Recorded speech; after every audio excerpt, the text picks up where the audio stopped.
Hello and welcome to this Europa League quarterfinals draw match reaction. So Manchester United, if you didn't see the draw, I've got Sevilla. A bit of a shock. I mean, I've three teams that I was kind of wary of. Sevilla probably would have been the top, followed by Roma and Juventus. I would like to have avoided all of them. Why? Not because I don't think Manchester United's current lineup can't beat them. I think we can. I think we'll progress. I just think that Sevilla, Roma, and Juventus are the three strongest sides, other than United, in the competition. And like any fan, we want easy draws, but United just don't seem to get that. So, what do we know about Sevilla? Right, let's have a look.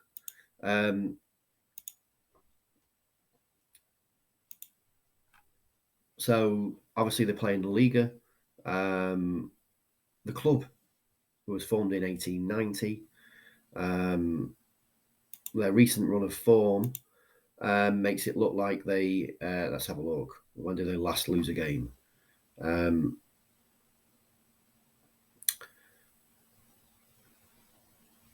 So actually, they last.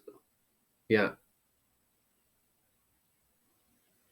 So they lost to yesterday to Fenerbahce 1-0. So when United were beating Real Betis, Sevilla lost 1-0 to Fenerbahce yesterday, but went through on aggregate. Previous, because they've lost the game. So previous game was on Sunday against Almeria.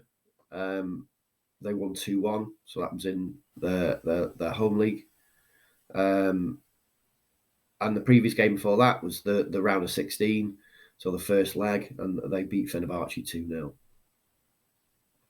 Moving further backwards, they were tanked on the 4th of March by Atletico Madrid 6-1. Yeah, probably a bit reminiscent of our recent exploits at Anfield. They've also lost recently on the end of Feb, 26th of Feb. They lost to Osasuna 3-2. It looks like they had a player sent off. Who was that player? Fernando. He was sent off on the 94th minute.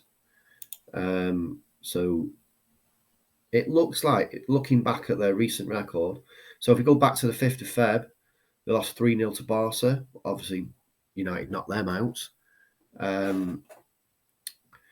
Yeah. They've going back through 2023, going back through January, they've had a very mixed run of form.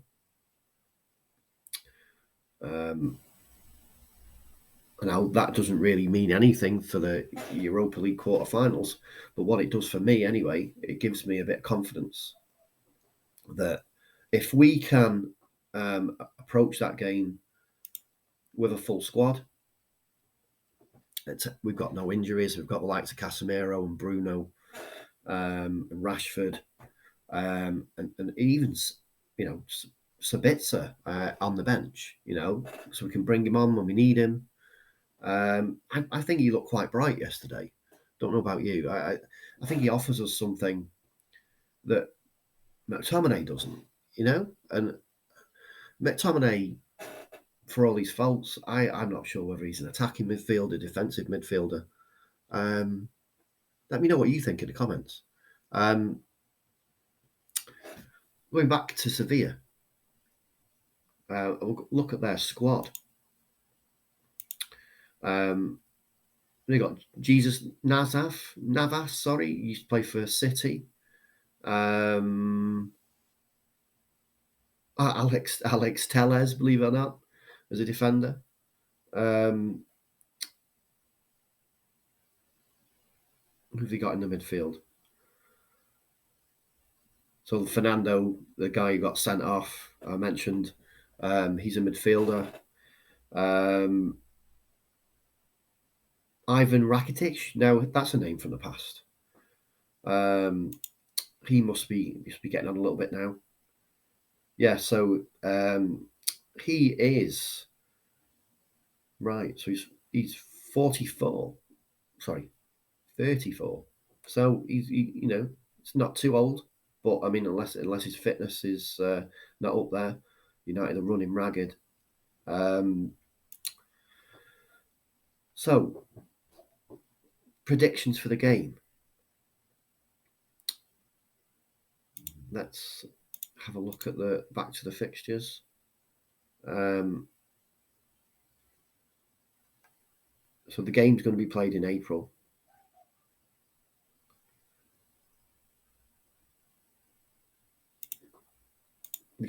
Let's have a look.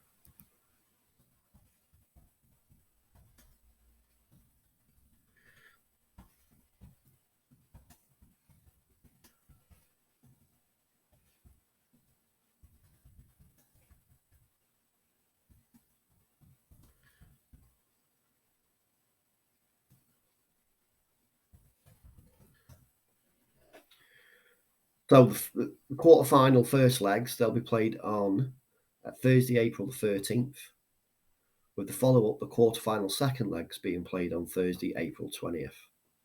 Then beyond there, obviously, there's the semi-finals. They're Thursday, 11th of May, and then the second leg's on Thursday, May the 18th, with the final on Wednesday, May 31st.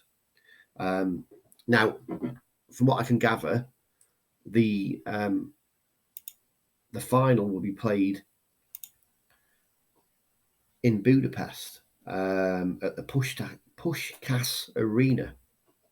And apparently that holds roughly around 50k fans, although I was listening to a conversation and apparently the home team there, they had a game recently and 50,000 fans were in the stadium. So it's at least 50,000 fans that stadium can hold. Now, listening to the during the draw today, the ambassador, so isn't Zlatan or is it Zoltan? I can't quite remember. I've got some notes here. So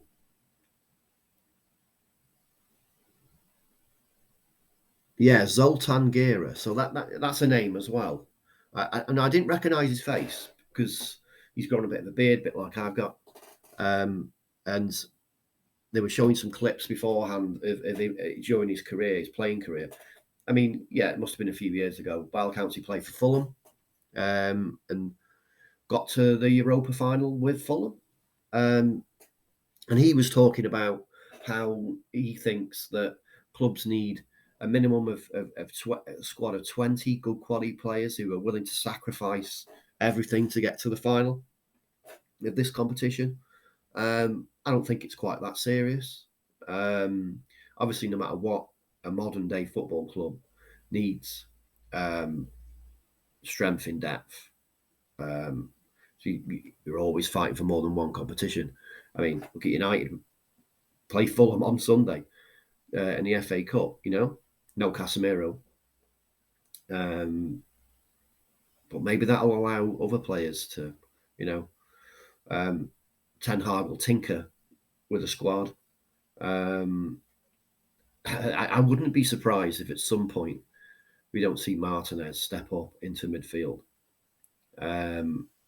We see Malacia on the left. And Shaw go back into alongside Varane in the centre of defence. The only doubt, obviously, is Wan-Bissaka. Will Wan-Bissaka play right back, or will Ten Hag choose an alternative? I think whoever he chooses to play right back, that player needs to have a run of games because the chop and change that happens in that position maybe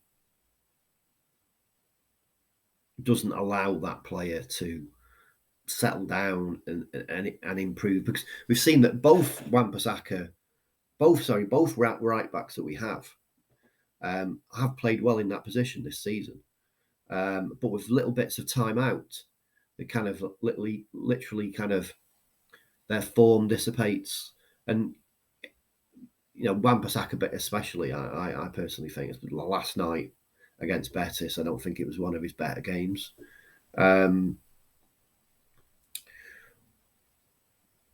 But say going forward, going towards this quarter-final against Sevilla, I think we've got the squad to do it. I'm a bit unhappy that we just seem to rely on Rashford for goals. I'd like to see Bruno Fernandes score more. In his first season and a half, 2 seasons, is what he's renowned for, scoring worldies. And, but now I think it's just Ten Hag wants more from him than just being this forward-facing playmaker. He's more all the way over the pitch, supporting everywhere. I hate when I really think it takes away from his game when he plays on the right wing. So, talking about the right wing, if Anthony, from whatever illness it was that he had, if he's going to be available on Sunday and for Sevilla in April, that'll be good. Because I don't think I think the team misses Bruno in that central position. Because when he plays on the right, he's just not the same player. He doesn't affect the game in the same way, and you see that across the pitch in the chances created and how we hold up the ball, move the ball through midfield, and distribute. So yeah, I'm positive that we'll beat Sevilla in April across both legs. Yeah, and that's it for today. Smash a like on the video and add a comment if you want to talk about anything, disagree with anything I've said.